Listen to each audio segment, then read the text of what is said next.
Hello, my name's Ryan Sterling. Today I want to talk about these three fantastic records that have been reissued by the Earth label: Dave Evans, Anne Briggs, and Steve Warner from Australia.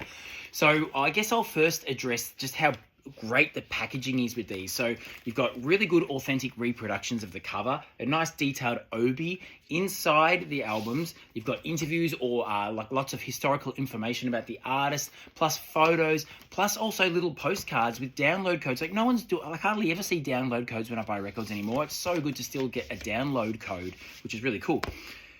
I'm going to start to. Oh yeah, by the vinyl. The actual vinyl sounds great. Sounds really great. They're so clear. These are predominantly acoustic records, so those acoustic guitars and the vocals, you feel like you're in the room with the performer. They're just crystal clear. It's really warm. It's like a beautiful, gorgeous hug, a sonic hug.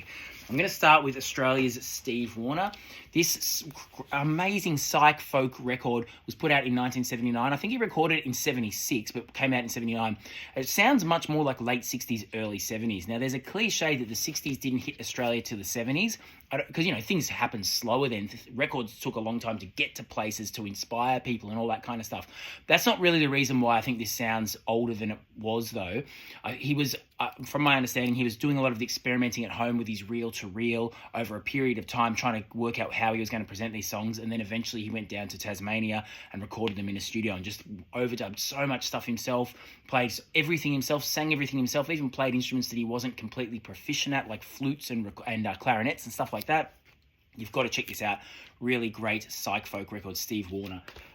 Dave Evans is not the Australian Dave Evans who is the original AC/DC singer. This is an English bloke who, again, like Steve, actually, really wonderful fingerstyle, lots of open tunings. You can go on YouTube and see. I think he was on the Old Grey Whistle test. There's also some later footage of him. This record is such a really, the playing is just something else.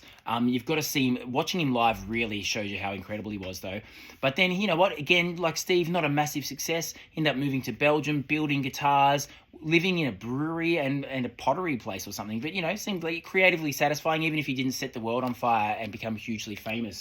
Anne Briggs, I already knew of Anne from her association with Bert Jansch, but I hadn't really got one of her records and explored it properly till I got this, and this is something else. Her beautiful bouzouki and acoustic guitar fingerstyle playing creates this sonic bed for her wonderful vocals to nestle into. Lyrically, she's an amazing lyric writer, but she's also happy to interpret other people's lyrics on songs that aren't written by her as well.